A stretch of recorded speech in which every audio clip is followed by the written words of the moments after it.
தேடும் ஆடுகளே, ஆயன் நம்மை தேடுகிறார்.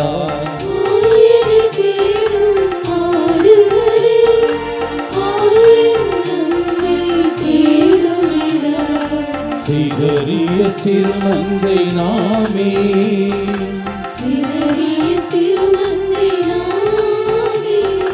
சேர்ந்தே அவரிடம் செல்வோம்.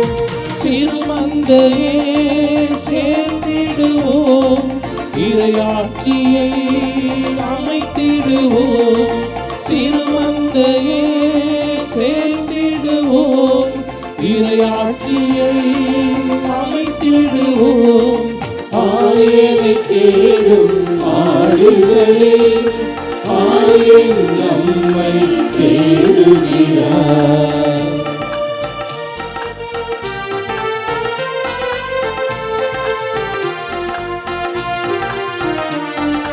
பசும்புல் மேய்ச்சலில் இளைப்பாற செய்வேன், பாயும் நீர் அருவிக்கு அழைத்து செல்வேன். பசும்புல் மேய்ச்சலில் இளைப்பாற செய்வேன், பாயும் நீர் அருவிக்கு அழைத்து செல்வேன்.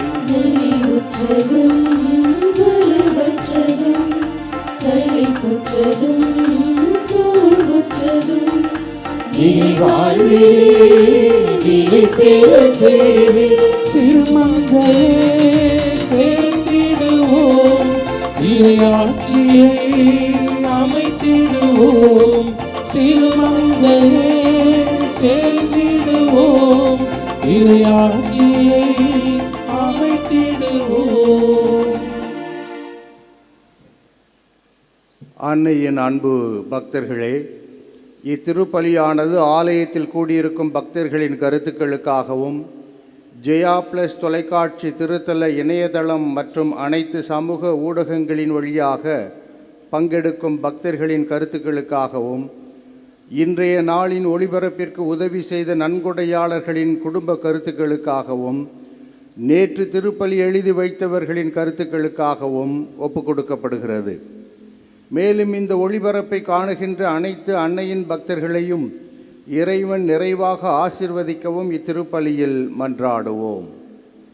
Dear devotees, this Mass is offered for all the faithful gathered here and those who are participating through Jaya Plus, Shrine Web TV, as well as other social media, and in a special way for all the sponsors of this live telecast Mass and those who wrote their Mass intentions yesterday, and all the devotees of Our Lady of Health Velankani who are watching the same.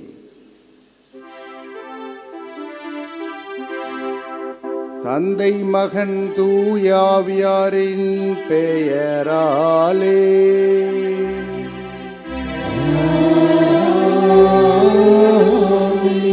நம் ஆண்டவராகிய இயேசு கிறிஸ்துவின் அருளும் கடவுளின் அன்பும் தூய ஆவியாரின் நட்புறவும் உங்கள் அனைவரோடும் இருப்பதாக.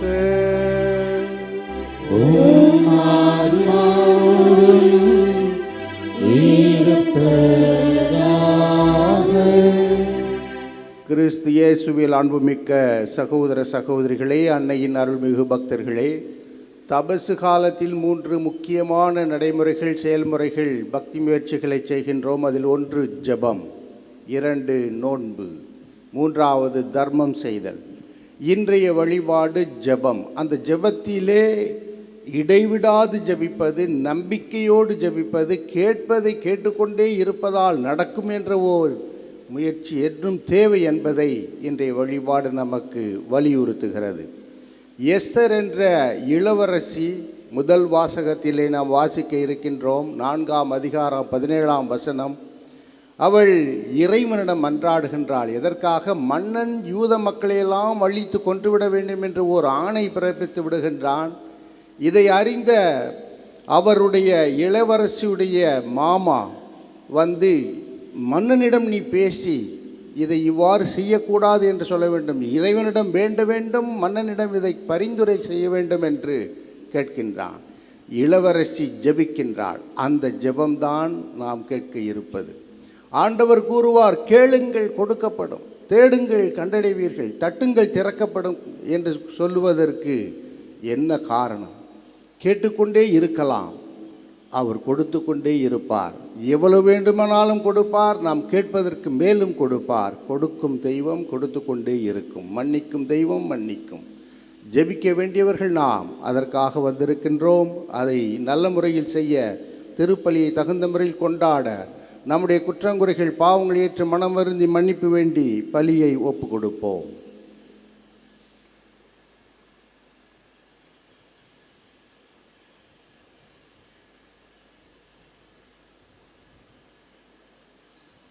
எல்லாமல் இறைவனிடமும் சகோதரிகளிடமும் நான் பாவியினை ஏற்றுக்கொள்கின்றேன். ஏனெனில் என் சிந்தனையாலும் சொல்லாலும் செயலாலும் கடமையில் தவறியதாலும் பாவங்கள் பல செய்தேன். என் பாவமே, என் பாவமே, என் பெரும் பாவமே. ஆகையால் எப்பொழுதும் கன்னியான புனித மரியாவையும் வானதூதர் புனிதர் அனைவரையும், சகோதர சகோதரிகளே உங்களையும் நம் இறைவனாகிய ஆண்டவரிடம் எனக்காக வேண்டிக் கொள்ள மன்றாடுகின்றேன். எல்லாம் வல்ல இறைவன் நம் மீது இரக்கம் வைத்து நம் பாவங்களை மன்னித்து நம்ம நிலை வாழ்வுக்கு அழைத்து செல்வாராக. ஆமென்.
மன்றாடுவோமாக.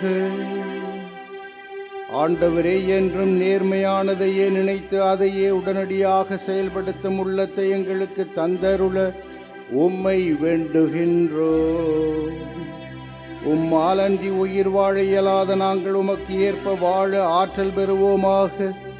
உம்மோடு தூய ஆவியாரின் ஒன்றிப்பில் இறைவனாய் என்றென்றும் வாழ்ந்து ஆட்சி செய்கின்ற உம் திருமகன் இயேசு கிறிஸ்து வழியாக உம்மை மன்றாடுகின்றோம்.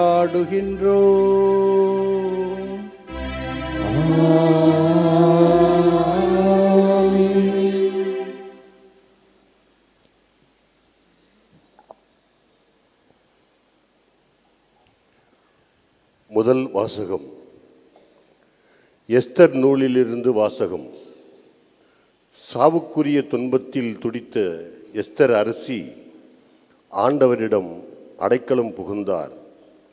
இந்நிலையில் இஸ்ரேலின் கடவுளாகிய ஆண்டவரை அவர் பின்வருமாறு மன்றாடினார்.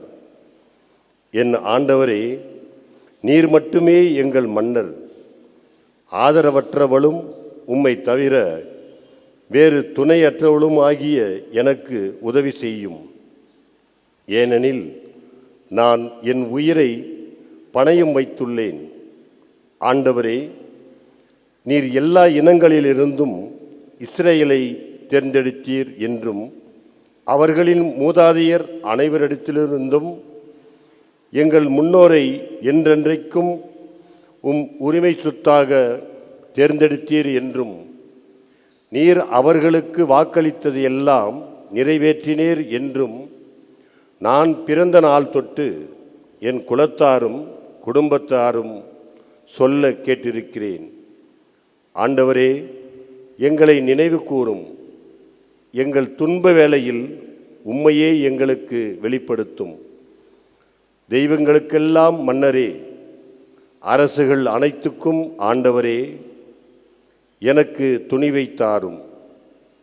சிங்கத்துக்கு முன் நாவன்மையுடன் பேசும் வரத்தை எனக்கு வழங்கும்.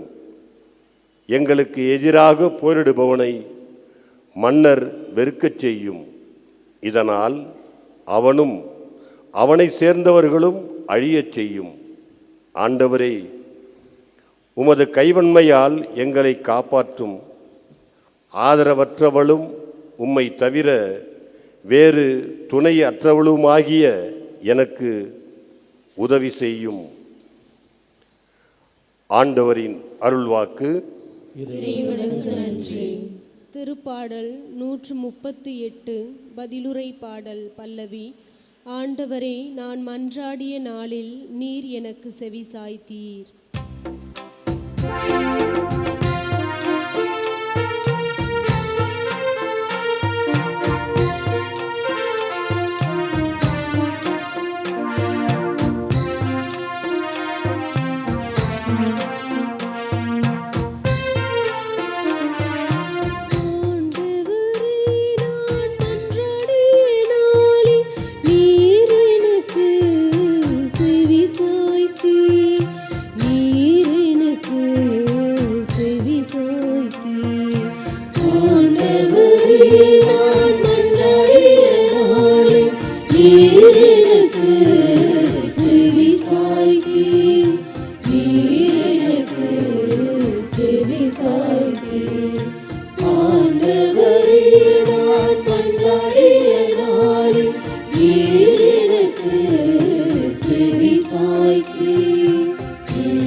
தூயதோர் உள்ளம்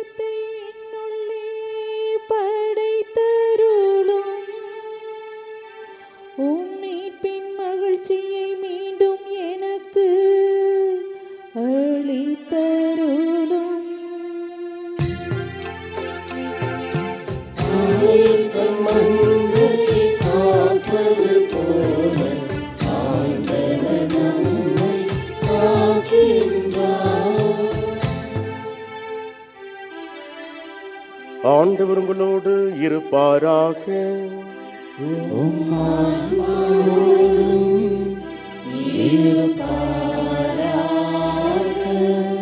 மத்தேயு எழுதிய தூய நற்செய்தியிலிருந்து வாசகம்.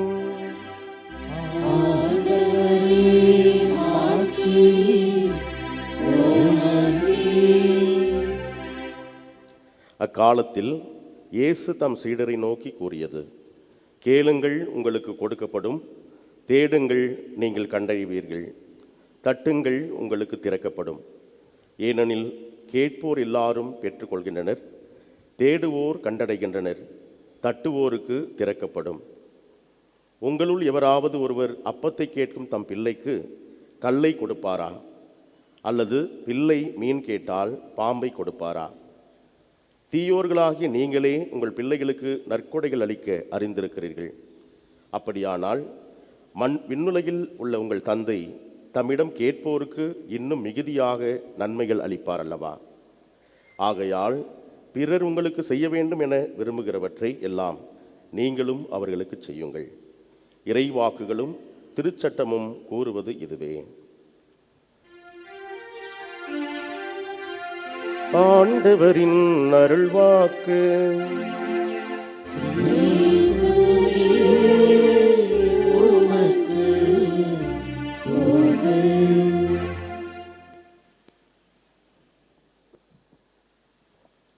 கிறிஸ்து இயேசுவில் அன்புமிக்க சகோதர சகோதரிகளே, ஆரோக்கிய அன்னையின் அருள்மிகு பக்தர்களே, ஜெபம் என்று சொன்னவுடன் அது புகழ்ச்சி ஜெபம், போற்றுதல் ஜெபம், நன்றி ஜெபம், புலம்பல் ஜெபம், வேண்டல் ஜெபம் என்று பல வகையாக பிரிக்கலாம். இறை வேண்டல் என்று சொல்லுகின்ற பொழுது பெட்டிஷன்ஸ், நாம் கேட்கின்றோம், கேளுங்கள் கொடுக்கப்படும் என்று ஆண்டவர் சொன்னது இந்த நிலையில்தான். இந்த ஜெபம் என்று சொல்லுவது தனி மனிதராக, தனி ஒருவராக இருந்து செய்கின்றோம். குடும்பமாக ஜெபிக்கலாம், குழுவாக ஜெபிக்கலாம், ஆலயத்தில் ஜெபிக்கலாம். இந்த ஜெபம் என்பது ஒரு சில நேரத்தில் சுவையாக இருந்து நெடுநேரம் செய்ய நேரமும் தருகிறது, நேரமும் கொடுக்கின்றோம். ஒரு சிலர் ஜெபிக்க நேரமே இல்லை என்று சொல்வதையும் கேட்கின்றோம். உடல் நலத்தோடு இருக்கும் பொழுது எவ்வளவு ஜெபிக்க முடியுமோ அவ்வளவு ஜெபித்து விட வேண்டும். உடல் நலம் குறைந்தால் ஜெபிப்பது குறைந்துவிடும், ஜெபிக்க முடியாது. உடல் நலம் குறைந்தவர்களால் ஜெபிக்கவே முடியாது. ஆகவேதான் மற்றவர்கள் ஜெபிக்க வேண்டியிருக்கிறது. நாம் நல்ல நிலையில் இருப்பவர்கள், நல்ல உடல்நிலையில் இருப்பவர்கள் அதிகமாக ஜெபிக்க வேண்டும். அவ்வாறு ஜெபிக்கின்ற பொழுது கேளுங்கள் கொடுக்கப்படும் என்று ஆண்டவர் கூறுகின்றார். ஒரு குருவானவர் ஒருவர் பூசை வைக்கிறதுக்காக அவருடைய இல்லத்திலிருந்து ஒரு இடத்துக்கு போகணும். இப்போல்லாம் 2 சக்கர வண்டி 4 சக்கர வண்டியில் போகிறோம். அப்போ அவர் நடந்தே போகணும். அந்த ஒரு இடத்துக்கு நடந்து போகவே 4 மணி நேரம் ஆகும். அது ஒரு காட்டு பாதையில் போகிறாரு. போயிட்டு இருக்கிறப்ப அங்கே போய் வாசித்து பேச வேண்டிய மறைவுரை ஆஸ்க் யூ வில் ரிசீவ், கேளுங்கள் உங்களுக்கு கொடுக்கப்படும் என்பதை பற்றி தான் அவர். ஆனால் மழை வரப்போகுது, ஒரே கருமேகம், மழை வந்துச்சுன்னா எல்லாம் நனைஞ்சு போகும். நடந்தே போகணும், மழை பெஞ்சால் நனைஞ்சிட்டா பூசை வைக்க முடியாது. ஆகவே அவர் இறைவனை பார்த்து, ஆண்டவரே மழையை நிறுத்தும், நான் போய் பூசை வச்சதுக்கப்புறம் மழையை கொடுங்க அப்படின்னு வேண்டுறார். வேண்டி ஏதாவது கேளுங்கள் கொடுக்கப்படும்னு ஆண்டவர் சொல்லியிருக்காருன்னு சொல்லி கேட்டுக்கிட்டே இருக்கார். மழை பெய்யுது. நான் கேட்டுக்கிட்டே இருக்கேன், மழை பெய்யுதேன்னு இவர் கொஞ்சம் வருத்தம். இருந்தாலும் போய் வச்சிருவோன்ட்டு அந்த ஈர துணியோடவே போய் அந்த ஊரில் 4 மணி நேரம் நடந்து போய் பூசை வச்சா 4 பேர் தான் வந்திருந்தான். மழை பெஞ்சதுனால அந்த 4 பேர் வந்தாங்க. இவருக்கு என்னடா இவ்வளவு தூரம் இவ்வளவு 4 பேர் தான் வந்திருக்கிறாங்க, ஜெபமே கேட்கப்படவில்லையோ அப்படின்னு சொல்லி உருக்கமாக ஜெபத்தையெல்லாம் முடிச்சுட்டு போயிட்டார். 4 ஆண்டுகள் கழித்து வாழ்க்கையில் நடந்தவைகளை அலசி பார்த்து கொண்டிருந்த பொழுது ஒருவர் வந்தார். ஒரு இளைஞன் டிப்டாப்பாக ட்ரெஸ் பண்ணால் நல்ல காரில் இறங்கி அவரை வணக்கம் சொன்னான். யாருப்பா நீ அப்படின்னார்.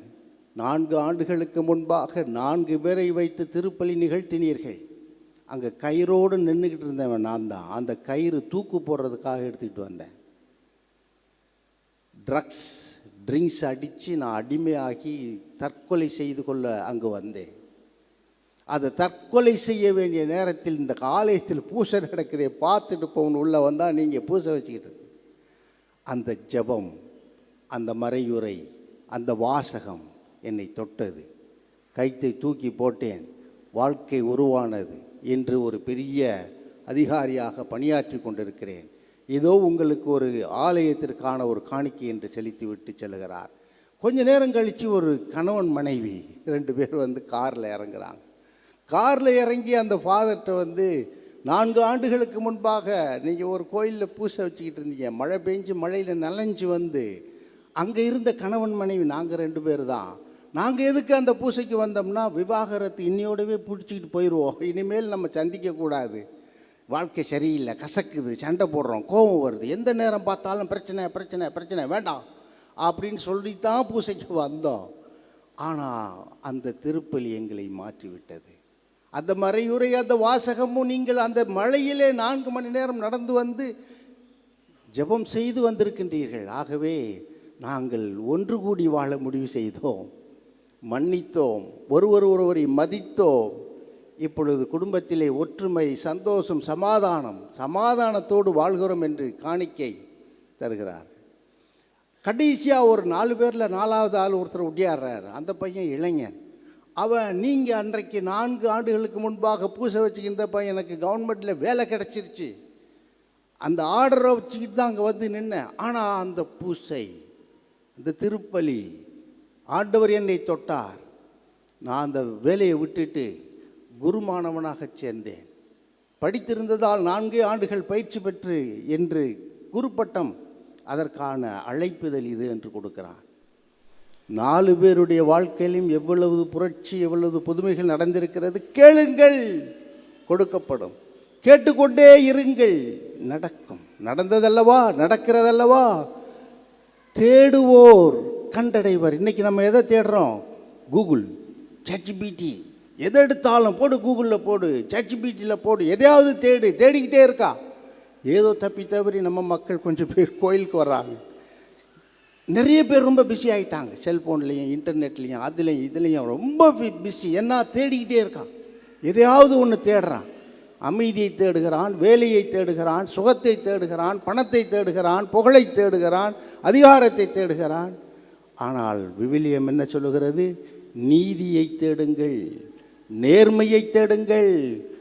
தொடக்க நூல் ஜெனசிஸ் என்ற நூல் 18ஆம் அதிகாரம் 18ஆம் வசனத்திலே பார்க்கிறோம். ஆபிரகாம் என்பவன் நீதியோடு நேர்மையோடு இருந்ததால் இறைவன் தேர்ந்து கொண்டார். அந்த ஆபிரகாம் என்பவரை யூத மதத்தினர், இஸ்லாம் மதத்தினர், கிறிஸ்தவ மதத்தினர் தந்தை என அழைக்கின்றார்கள். விவிலியம் முழுக்க ஆபிரகாம் வருவார், அந்த குரான் முழுக்க ஆபிரகாம் வருவார். யூதர்களுடைய நூலிலே ஆபிரகாம் இருக்கின்றார். அவர் நீதியானவர், நேர்மையானவர். அவர் ஒரு முறை ஜெபம் செய்கிறார் கடவுள்கிட்ட போய். அந்த சோதோம் நகர மக்களை அவர் அழிக்க இருக்கின்றார் கடவுள். அப்பொழுது ஆபிரகாம் கடவுளிடம் நேரடியாக பேசி கேட்கின்றார், ஆண்டவரே என்னைய பாருங்க, ஒரு 50 நேர்மையானவங்க இருந்தால் இந்த ஊரில் அவங்கள விட்டுருவீங்களா, அழிக்காமல் விட்டுருவீங்களான்னாரு. அவர் 50 பேர் இருந்தால் நான் அழிக்க மாட்டேன்னார். இவர் கொஞ்ச நேரம் போயிட்டு இவங்க 50 பேர் இருக்க மாட்டாங்களே அப்படின்ட்டு ஒரு 5 பேர் குறைச்சி 45 பேர் நேர்மையாளர் இருந்தால் அந்த ஊரை அழிக்காமல் விட்டுருவீங்களான்னு கேட்குறாரு ஆபிரகாம் கடவுள்கிட்ட. கடவுள் சொல்கிறார் 45 பேர் இருந்தால் அழிக்க மாட்டேன் அப்படிங்கிறார். கொஞ்ச நேரம் கழித்து திரும்ப சொல்கிறார், நான் தூசியும் துரும்புமானவன். ஆபிரகாம் சொல்கிறாரு, கடவுளால் தேர்ந்து கொள்ளப்பட்டவர், நீதியானவன், நேர்மையானவன் என்று விவிலியம் சொல்லுகிறது. அவன் சொல்லுகிறான், நான் தூசியும் துரும்பும் போன்றவன், என்னை ஒரு பொருட்டாக கருதாதீங்க. ஒரு 40 பேர் 30 பேர் இருந்தால் அழிச்சிடுவீங்களா? இல்லை, அழிக்க மாட்டேங்கிறார் கடவுள். கொஞ்ச நேரம் கழித்து திரும்ப இன்னொரு தடவை கேட்டுறேன், 20 பேர் நேர்மையாளர் இருந்தால் அழிப்பீங்களா? இல்லை, அழிக்க மாட்டேங்கிறார். கடைசியாக ஒரே ஒன்று கேட்குறேன், ஒரு 10 பேர் நேர்மையாளர் இருந்தால் போதும், அழிக்காமல் விட்டுருவீங்களான்னாரு. அழிக்க மாட்டேன்னார். நேர்மையை தேடுங்கள், நீதியை தேடுங்கள், அதைத்தான் தேட வேண்டும். நாம் எதை தேடிக்கொண்டிருக்கிறோம்? ஆபிரகாம் கேட்ட கேள்விக்கு பதில் கிடைத்தது. கடவுள் காப்பாற்றினார், ஆசீர்வாதம் செய்தார். நீதியானவர்கள், நேர்மையானவர்கள் தேர்ந்தெடுக்கப்படுவார்கள், அழைக்கப்படுவார்கள், உயர்த்தப்படுவார்கள், போற்றப்படுவார்கள். இன்றைக்கு சமுதாயத்தில் நீதியும் நேர்மையும் இருக்கிறதா? சிந்தித்து பார்ப்போம். தட்டுங்கள், திறக்கப்படும். கதவை தட்டலாம், வீட்டை தட்டலாம், தரையை தட்டலாம், தலையை தட்டலாம், எதையாவது தட்டலாம். இயேசுவின் இதயத்தை தட்டுவோம், தீவ நற்கரணை பேழையை தட்டுவோம், விவிலியத்தை தட்டுவோம். தட்டி பாருங்கள். அந்த திருவெளிப்பாடு என்ற நூல் 3ஆம் அதிகாரம் 20ஆம் வசனம் சொல்லுகிறது, உன் கதவை திறங்கள், நான் உள்ளே வர வேண்டும், நீங்களும் வாருங்கள், நானும் வருகிறேன், வந்து அனைவரும் அருந்துவோம். தட்டுங்கள். தட்டுவதால் என்ன கிடைக்கிறது? நீங்களும் வாருங்கள், நானும் வருகிறேன், அனைவரும் அருந்துவோம் உணவு என்ற ஒரு வசனம் வருகிறது. தட்டுகிறோம். எதை தட்டுகிறோம்? தூசியை தட்டுறோம். பைபிள் படிக்காமல் இருக்குன்னு சொல்லி தூசியை தட்டுறோம். அதை தட்டக்கூடாது. கதவை தட்டுகிறோம். யாராவது வீட்டில் இருக்கிறீங்களான்னு சொல்லி கதவை தட்டுகிறோம். அதெல்லாம் தேவைதான். இயேசுவின் இதய கதவுகளை தட்டுவோம். அங்கே அவர் என்ன சொல்லுவார்? நான் தாகமாயிருந்தேன், எனக்கு நீ தண்ணி கொடுத்தாய். நான் பசியாயிருந்தேன், எனக்கு உணவு கொடுத்தாய். நான் ஆடையின்றி இருந்தேன், எனக்கு ஆடை உடுத்தினாய். நான் அந்நியனாயிருந்தேன், என்னை வரவேற்றாய். நான் நோயுற்று இருந்தேன், என்னை சந்திக்க வந்தாய். நான் சிறையில் இருந்தேன், எனக்கு ஆலோசனை கூறினாய் என்று அவருடைய இதய கதவை திறப்பார். யாருக்கு? எந்த ஒரு சின்ன சிறு சகோதரனுக்கு நீங்கள் இதை செய்த போதெல்லாம் எனக்கே செய்தீர்கள் என்று ஆண்டவர் கதவை திறப்பார். அந்த கதவு. ஆகவே முதலில் நாம் கேட்டுக்கொண்டே இருப்போம். எதை கேட்போம்? தூய ஆவியானவரை கேட்போம். பொருட்களை கேட்கலாம், ஆனால் தூய ஆவியானவரை கேட்கின்ற பொழுது, ஞானத்தை கேட்கின்ற பொழுது எல்லாம் நமக்கு கொடுக்கப்படுவதாக பைபிள் கூறுகிறது. அதிகமாக நாம் ஜெபிக்க வேண்டியது தூய ஆவியானவருடைய இறை அருள் நம்மிலே வர வேண்டும் என்று அதற்காக கேட்க வேண்டும். எதை தேட வேண்டும்? நீதியையும் நேர்மையையும். நீதியான மனிதர்களாக வாழ, நேர்மையான மனிதர்களாக வாழ இந்த நாட்டில் மட்டுமல்ல, உலகத்திலேயே இன்று கரப்ஷன், ஹானஸ்டி இல்லை, நேர்மை இல்லை, நீதி இல்லை, உலகம் முழுக்க நம்ம நாட்டிலையும். ஆகவே நாம் நீதியை, நேர்மையை தேடுவோம், அதை விதைப்போம். எதை தட்டுவோம்? இயேசுவினுடைய இதய கதவை எவ்வாறு தட்டுவது? எங்கே யார் உதவியில் இருக்கிறார்களோ, கடைசி வசனம் விவிலியத்தில் சொல்லப்பட்டது ஒரு பொன் விதி. என்ன அந்த விதி? Golden rule. மற்றவங்க உங்களுக்கு என்ன செய்யணும்னு நீங்கள் நினைக்கிறீங்களோ அதை நீங்கள் அவங்களுக்கு செய்யுங்க. சொல்லி பாருங்க. மற்றவங்க உங்களுக்கு என்ன செய்யணும்னு நினைக்கிறீங்களோ அதை நீங்கள் அவங்களுக்கு செய்யுங்க. அதான் கோல்டன் ரூல், பொன் விதி. இதே வசனம் உலகத்தில் எங்கேயுமே எழுதப்படவில்லை. எல்லா மதத்திலையும் இந்த கருத்து வேறு வேறு விதமாக சொல்லுகிறார்கள். நெகட்டிவாக, எதிர்மறையாக சொல்லி வர்றாங்க எல்லா நூல்களிலும். இங்கு மட்டும்தான் நேர்மறையாக ஒரு பாசிட்டிவ் அப்ரோச் ஆண்டவர் கொடுக்குறார். அடுத்தவங்க உங்களுக்கு என்ன செய்யணும் நீங்கள் நினைக்கிறீங்க, அடுத்தவங்க மன்னிக்கணும்னா நீங்கள் மன்னிங்க. அவன் உங்களுக்கு உதவி செய்யணும், நீங்கள் உதவி செய்யுங்க. ரோட்டில் போயிட்டு இருக்கிறோம், ரோட்டில் போகிற வாகனத்தை மற்றவங்க இடிக்கக்கூடாது. அது சட்டம், அது நியதி, அது விதி, அது ஒரு நீதியாக இருக்கிறது. ஆனால் ரோட்டில் போகிறவனுக்கு உதவி செய்யணுங்கிறது நம்மளா செய்யணும். ரோட்டில் போகும்போது உதவி செய்கிறது நம்மளா செய்கிறோம், ஆனால் யாரையும் இடிக்கக்கூடாதுங்கிறது சட்டம். அங்கே சொல்லப்படுவது பொன் விதி. அடுத்தவரை மதிப்போம், மிதிக்க வேண்டாம். உலகத்தில் இருக்கின்ற அனைவரையும், அனைத்து மதங்களையும் மதிப்போம், எந்த மதத்தையும் மிதிக்க வேண்டாம். கடவுளை துதிப்போம், மதங்களை மதிப்போம், மனிதர்களை மதிப்போம். கேளுங்கள் ஞானத்தை, தேடுங்கள் நேர்மையை, தட்டுங்கள் இயேசுவின் இதய கதவை. ஆமென்.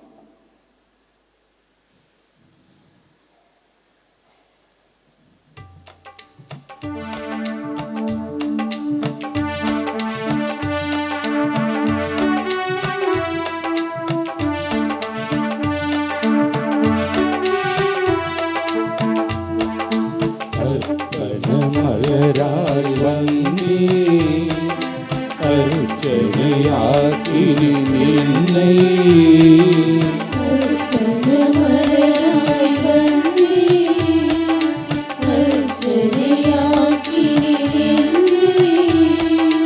மனமில்லாத மலரானாலும் இதழ் வாடியே போனாலும் மனமில்லாத மலரானாலும் இதழ் வாடியே போனாலும் வேள்வியில் சேர்த்துக் கொள்வாய் அந்த ஜோதியில் நிறைவு கொள்வே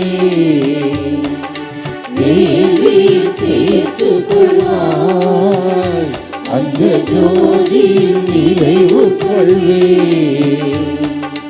அர்ப்பண மலராய் வந்தே அர்ச்சனையாக்கினேன் என்னை.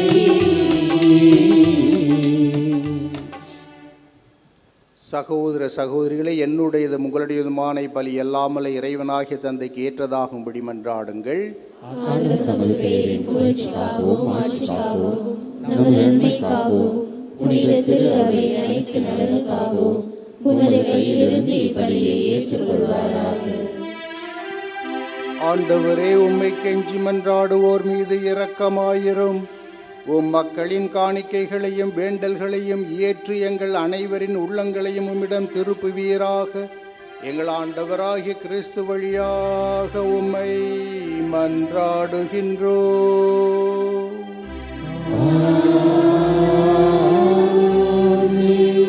ஆண்டவர் உங்களோடு இருப்பாராக.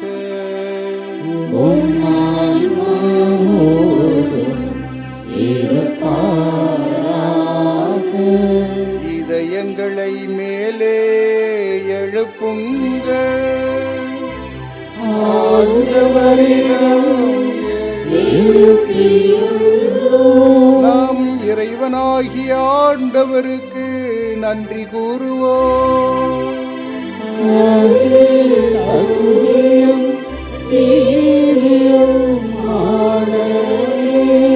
ஆண்டவரே, தூயவரான தந்தையே, என்றும் உள்ள எல்லாமல்ல இறைவா, எந்நாளும் எவ்விடத்திலும் நாங்கள் உமக்கு நன்றி செலுத்துவது மெய்யாகவே தகுதியும் நீதியும் ஆகும்.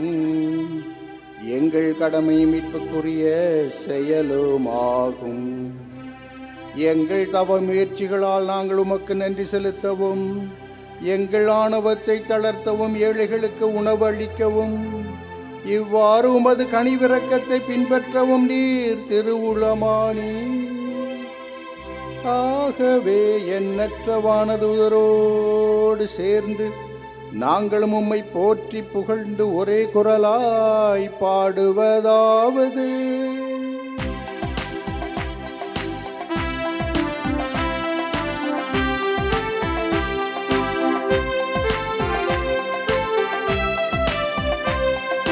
தூயவர் தூயவர் தூயவர் படைகளின் கடவுளாம் ஆண்டவர்.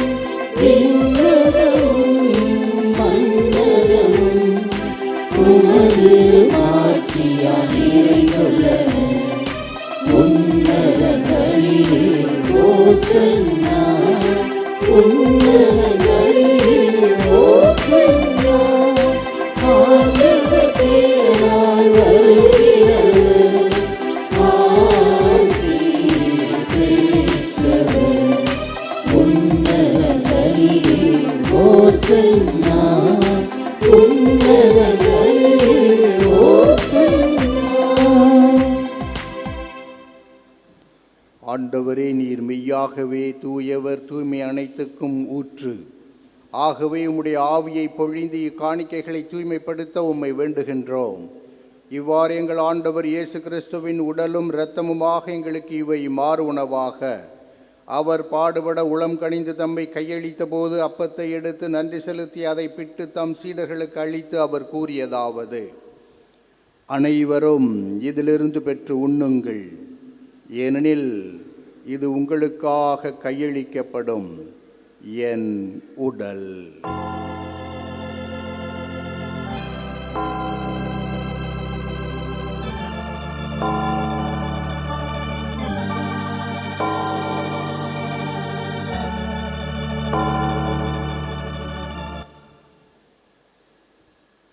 அவ்வண்ணமே இரவு விருந்தை அருந்திய பின் கிண்ணத்தையும் எடுத்து மீண்டும் உமக்கு நன்றி கூறி தம் சீடர்களுக்கு அளித்து அவர் கூறியதாவது: அனைவரும் இதிலிருந்து பெற்று பருகுங்கள், ஏனெனில் இது புதிய நிலையான உடன்படிக்கைக்குரிய என் இரத்தத்தின் கிண்ணம். இது பாவ மன்னிப்புக்கென்று உங்களுக்காகவும் பலருக்காகவும் சிந்தப்படும். இதை என் நினைவாகச் செய்யுங்கள்.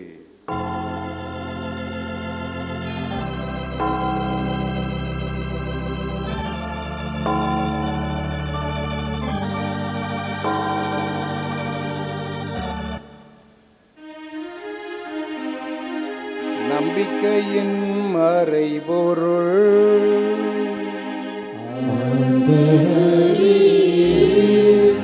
நீர் வருமளவும் உமது இறப்பினை அறிக்கையிடுகின்றோம். உமது உயிர்ப்பினையும் எடுத்துரைக்கின்றோம். ஆகவே ஆண்டவரே, நாங்கள் கிறிஸ்துவின் இறப்பினையும் உயிர்ப்பினையும் நினைவு கூர்ந்து வாழ்வு தரும் அப்பத்தையும் மீட்பளிக்கும் கிண்ணத்தையும் உமக்கு ஒப்புக் கொடுக்கின்றோம். உம் திருமுன் நின்று உமக்கு ஊழியம் புரிய தகுந்தவருடன் எங்களை ஏற்றுக்கொண்டீர். எனவே உமக்கு நன்றி செலுத்துகின்றோம். மேலும் கிறிஸ்துவின் உடலிலும் இரத்தத்திலும் பங்கு கொள்ளும் எங்களை தூய ஆவியார் ஒன்று சேர்க்க வேண்டும் என உம்மை தாழ்மையுடன் மன்றாடுகின்றோம். ஆண்டவரே, உலகெங்கும் பரவியிருக்கும் திரு அவையை நினைவு கூர்ந்தருளும். எங்கள் திருத்தந்தை லியோ, எங்கள் ஆயர் சகாயராஜ், எல்லா திருநிலையினர் ஆகிய அனைவரோடும் திரு அவை அன்பில் நிறைவு பெறச் செய்தருளும். மேலும் உயிர்த்தெழும் எதிர்நோக்குடன் துயில் கொள்ளும் எங்கள் சகோதர சகோதரிகளையும் இறந்தோர் அனைவரையும் இரக்கத்துடன் நினைவு கூர்ந்து திருமுக ஒளியினுள் ஏற்றருளும். எங்கள் அனைவர் மீதும் இரக்கமாயிரும்.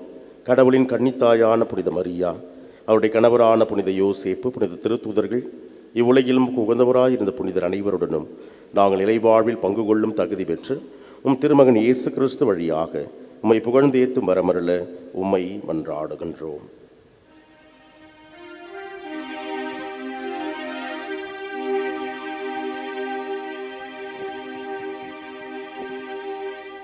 இவர் வழியாக இவரோடு இவரில் எல்லாம் வல்ல இறைவனாகிய தந்தையே, தூய ஆவியாரின் ஒன்றிப்பில் எல்லா புகழும் மாட்சியும் என்றென்றும் உமக்கு உரியதே.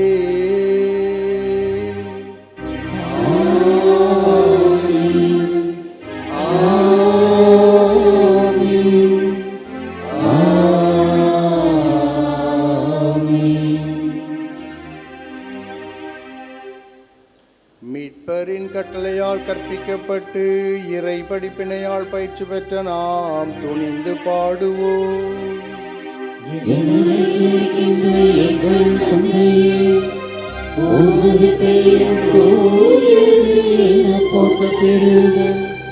உமது ஆட்சி வருக, உமது திருவுளம் விண்ணுலகில் நிறைவேறுவது போல மண்ணுலகிலும் நிறைவேறுக. எங்கள் அன்றாட உணவை இன்று எங்களுக்கு தாரும். எங்களுக்கு எதிராக குற்றம் செய்வோரை நாங்கள் மன்னிப்பது போல எங்கள் குற்றங்களை மன்னியும். எங்களை சோதனைக்கு உட்படுத்தாதேயும், தீமையிலிருந்து எங்களை விடுவித்தருளும். ஆண்டவரே, தீமை அனைத்திலிருந்தும் எங்களை விடுவித்து எங்கள் வாழ்நாளில் அமைதியை கனிவுடன் அருள உம்மை மன்றாடுகின்றோம். உமது இரக்கத்தின் உதவியால் நாங்கள் பாவத்திலிருந்து எப்போதும் விடுதலை பெற்று யாதொரு கலக்கமும் இன்றி நலமாயிருப்போமாக. நாங்கள் எதிர்நோக்கி இருக்கும் பேரின்பத்துக்காகவும் எம் மீட்பராகிய இயேசு கிறிஸ்துவின் வருகைக்காகவும் காத்திருக்கின்றோம். ஆட்சியும் வல்லமையும்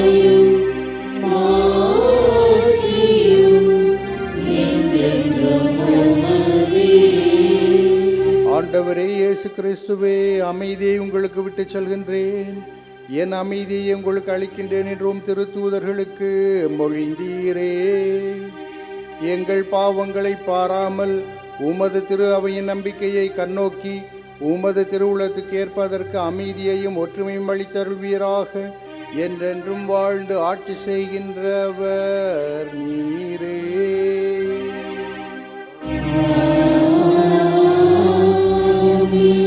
ஆண்டவருடைய அமைதி உங்கள் அனைவரோடும் இருப்பதாக. ஒருவருக்கொருவர் அமைதியை பகிர்ந்து கொள்வோம். உலகின் பாவங்களை போக்கும் இறைவனின் சுவரே, எங்கள் மேல் இரக்கமாயிரும். உலகின் பாவங்களை போக்கும் இறைவனின் சுவரே, எங்கள் மேல் இரக்கமாயிரும். உலகின் பாவங்களை போக்கும் இறைவனின் சுவரே, எங்களுக்கு அமைதியை அளித்தருளும். இதோ இறைவனின் செம்மறி, இதோ உலகின் பாவங்களை போக்குபவர். செம்மறியின் விருந்துக்கு அழைக்க பெற்றோர் பேறு பெற்றோர். ஆண்டவரே, நீரிடத்தில் எழுந்தருள நான் தகுதியற்றவன், ஆனால் ஒரு வார்த்தை மட்டும் சொல்லியருளும், எனது ஆன்மா நலமடையும்.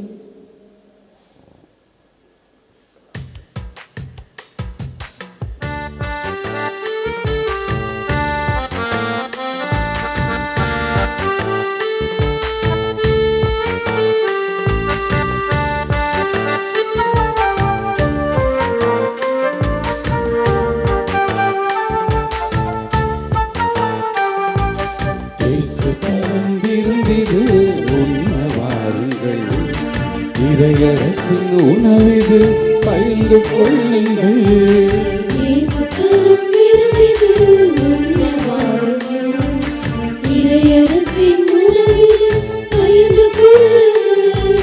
வருவோம் சமத்துவ உறவிலே, பெறுவோம் இறைவனின் அருளையே.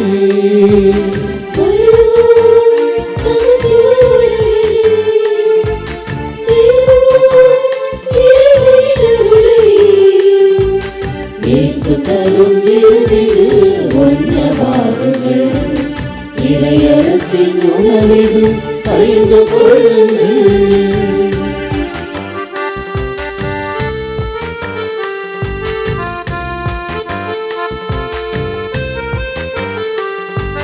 பாலை நிலத்திலே பசியை போக்கவே மண்ணில் வந்தது மன்னா உணவு.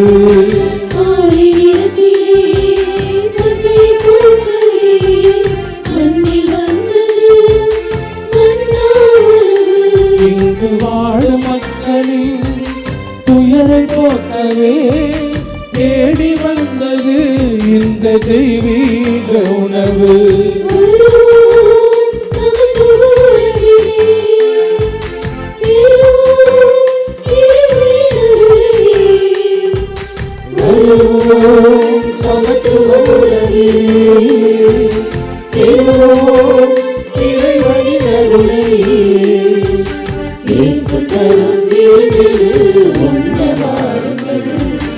இறையரசின் உணவிது பகிர்ந்து கொள்ளுங்கள்.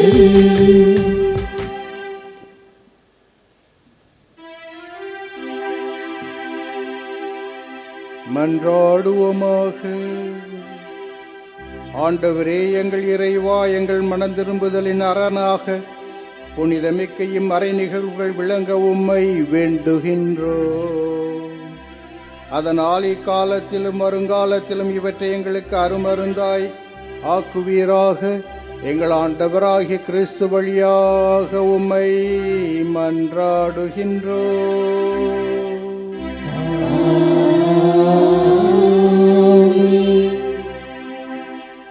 புனித ஆரோக்கிய அன்னையின் ஆசீர் பெற மன்றாடுவோம். ஆற்றலும் அன்புமிக்க இயேசுவை கையிலேந்தி காலமெல்லாம் கடலோரம் காத்திருக்கும் புனித ஆரோக்கிய அன்னையே, இப்பேராலயத்தில் கூடியிருக்கும் பக்தர்கள் மற்றும் இணையதளம் சமூக ஊடகங்கள் வழியாக பங்கேற்கும் அனைவரையும் ஆசீர்வதியும். இவர்களின் மனம் சோர்ந்து போகும்போது பால்கார பாலகனின் பால்குடத்தை பொங்கச் செய்தது போல இவர்களின் மனங்களையும் மகிழ்ச்சியால் பொங்க வையும்.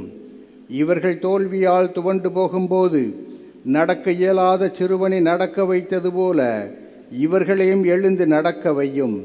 இவர்கள் துன்பக்கடலில் தத்தளித்து தடுமாறும் போது போர்ச்சுகீசிய மாலுமிகளை கரை சேர்த்தது போல இவர்களையும் கரை சேர்த்தருளும். வரம் பெற்று தரும் புனித ஆரோக்கிய அன்னையின் ஆசீர் உங்களோடு என்றும் தங்குவதாக. May Jesus touch you and heal you through the loving hands of his dear mother, Our Lady of Health, Velankani. ஆண்டவர் உங்களோடு இருப்பாராக.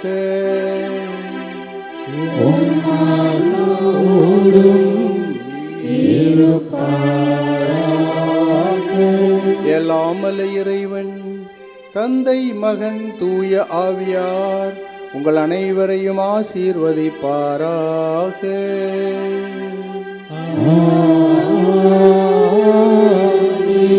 சென்று வாருங்கள், திருப்பலி நிறைவேறிற்று.